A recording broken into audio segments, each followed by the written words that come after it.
एक मंदिर का पुजारी डॉक्टर के पास जाता है रोता हुआ और कहता है कि डॉक्टर साहब, मेरी भांजी की शादी नहीं हुई है, लेकिन उसके पेट में बच्चा पल रहा है। यह बच्चा जैसे ही पेट में बड़ा हो जाएगा, एक दिन जन्म लेगा, समाज में आएगा, तो समाज जो है इसे स्वीकार नहीं करेगा।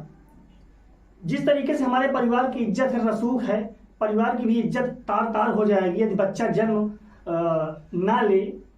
तो इस लड़की का भी जान बच जाएगा, इज्जत बच जाएगी और हमारी भी इज्जत बच जाएगी। डॉक्टर साहब सब बातें सुनते हैं। बातें सुनने के बाद डॉक्टर साहब कहते हैं कि चलो ठीक है, जो हमसे होगा हम तुम्हारी मदद करेंगे और तुम्हारी मदद किया जाएगा। और ठीक वैसे ही होता है और मदद की जाती है। उस बच्चे को हमेशा हमेशा के लिए इस दुनिया में आने से रोक दिया जाता है। इसके बाद कुछ दिन बीत जाते हैं और बीतने के बाद जो लड़की उसके केबिन में आई थी, बल्कि उसके हॉस्पिटल में जो आई थी लड़की केबिन में डॉक्टर साहब के, उसी लड़की की फोटो एक दिन अखबार में छपती है। जब अखबार में छपती है तो डॉक्टर साहब अखबार पढ़ रहे थे। अखबार देखते ही उसकी फोटो देखते हैं, पहचान जाते हैं, तो डॉक्टर साहब हैरान से हो जाते हैं, क्योंकि वह लड़की इस दुनिया में रही ही नहीं जिस लड़की की जान बचाने के लिए डॉक्टर साहब ऐसा किए थे।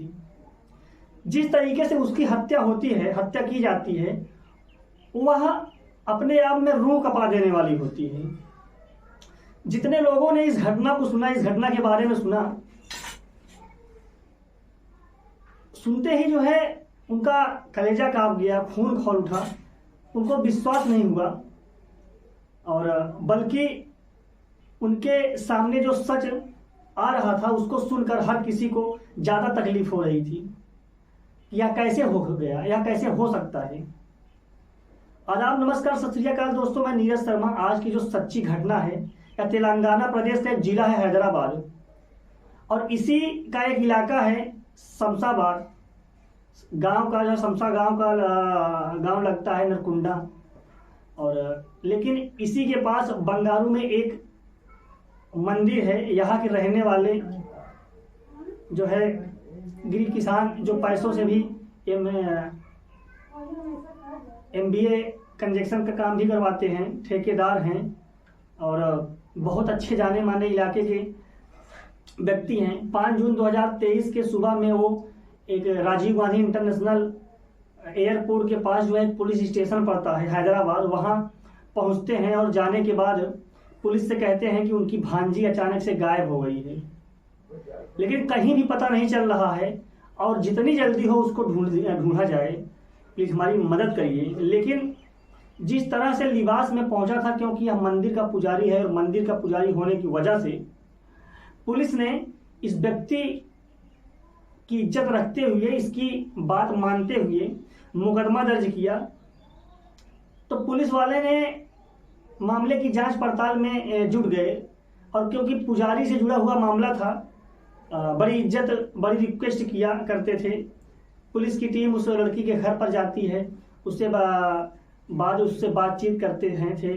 बातचीत करने के बाद पता चलता है कि 3 जून 2023 की अचानक से वह गायब हो गई थी। उसके बाद वह कभी लौट कर आई ही नहीं। लेकिन आखिरी बार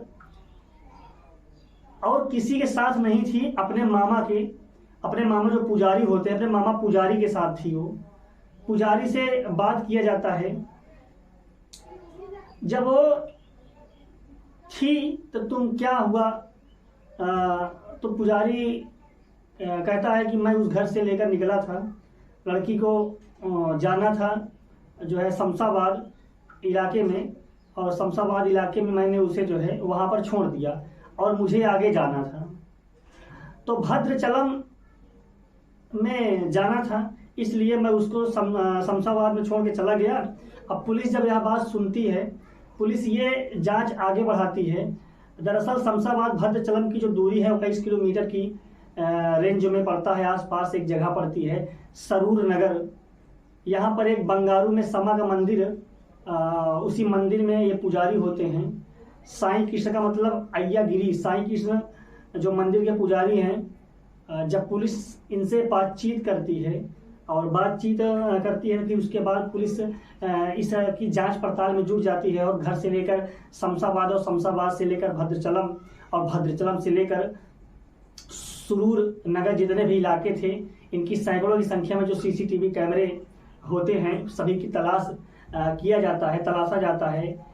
और श्रीदेवी माध्यम से पता चलता है कि मामा और भांजी दोनों साथ निकले थे।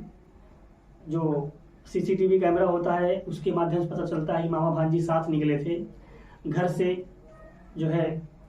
तो पुलिस जांच लगातार बढ़ा लेती है, जांच पड़ताल आगे चल रही है। उधर सोशल मीडिया पर यह खबर बहुत तेजी से वायरल हो रही थी कि जो पुजारी की भांजी है अचानक घर से गायब हो गई, लापता हो गई।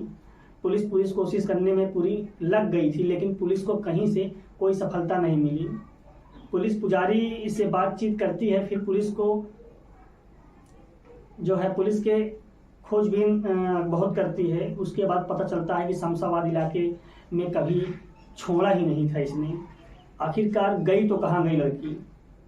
पुलिस पुजारी के सवाल जवाब जब करती है पुलिस, तो पहले तो इधर उधर की बातें कर रहा था पुजारी, लेकिन जब पुलिस की सवाल जवाब की झड़ी लग जाती है तो उसके बाद जो है पुजारी आखिरकार टूट जाता है। और पुलिस का यहीं से प्रॉब्लम जो है हल हो जाता है। आगे जब बढ़ा जाता है पुजारी से पूछा जाता है कि आखिरकार तुमने अपनी भांजी को कहाँ छोड़ा है, तुम्हारी भांजी है कहाँ, चलो दिखाओ, वहाँ पे उस जगह को दिखाओ। तो सीसीटीवी कैमरा जब पुलिस खंगालती है वहाँ जाके उस जगह पे, तो उसमें लड़की की कहीं तस्वीर नहीं दिखती है। और पुलिस कहती है सच बताओ, तुमको सच बताना ही पड़ेगा, नहीं तो पूरी तरीके हम दूसरा तरीका अपनाएंगे तुमसे पूछताछ करने के लिए और तुम्हारे लिए महंगा पड़ जाएगा। फिर पुजारी ने जो बताया वाकई में हैरान कर देने वाली ये तस्वीर थी। वह बताता है कि अपनी भांजी से फिजिकल रिलेशन में था और फिजिकल रिलेशन में रहा करता था। जब उसको मौका मिलता था तो अपनी बहन के यहाँ जाता था और अपनी भांजी से अवैध संबंध बनाता था। यह सिलसिला लंबे समय से चलता आ रहा था और यह लंबे समय से वह वो काम कर रहा था। पुजारी की उम्र 40 साल के आसपास होती है और उसकी भांजी की उम्र 28 साल के आसपास होती है। मामा भांजी आपत्तिजनक स्थिति में एक दूसरे के साथ फिजिकल में रहते थे। जबकि मामा शादीशुदा होता है, उसके 2 बच्चे होते हैं और इस बात को उसकी पत्नी नहीं जानती थी और उसकी बहन भी नहीं जानती थी कि ये सब ये लड़की के साथ कर क्या रहा है।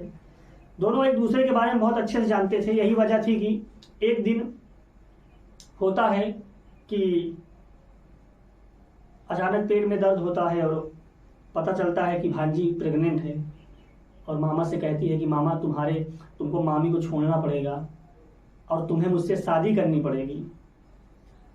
और जब यह बातें वो अपने मामा से कहती है तो मामा जो है हत्या करने का प्लान बनाते हैं और एक दिन बहला फुसला के मामा ले जाता है और उसकी हत्या कर देता है। दोस्तों, रिश्ते को तार तार कर देने वाली यह बड़ी शर्मनाक घटना है। एक मामा अपने भांजी के साथ कैसा दुष्कर्म कर सकता है। आज के समय में बिल्कुल भरोसा करने लायक नहीं है। बच्चे बच्चियां अपने घर में सुरक्षित नहीं हैं, अपने रिश्तेदार के पास सुरक्षित नहीं हैं, अपने परिवार में सुरक्षित नहीं हैं। आपका फर्ज बनता है कि अपने बच्चों का ख्याल रखें, ज़्यादा से ज़्यादा ख्याल रखें, किसी के सहारे न छोड़ें। उठते बैठते हर वक्त आप ख्याल रखें कि आपके बच्चे हैं कहाँ और कर क्या रहे हैं। दोस्तों, इस कहानी को सुनाने का उद्देश्य किसी को परेशान करना नहीं है, किसी का दिल दुखाना नहीं है, बल्कि आपको जागरूक करना है, आपको सचेत करना है कि जहां भी रहें आप सुरक्षित रहें, अपना ख्याल रखें, सावधान रहें और ऐसे दरिंदों से बचें, पुजारियों मामा से बचें, ऐसे गलत रिश्तेदारों से बचें। जय हिंद, जय भारत।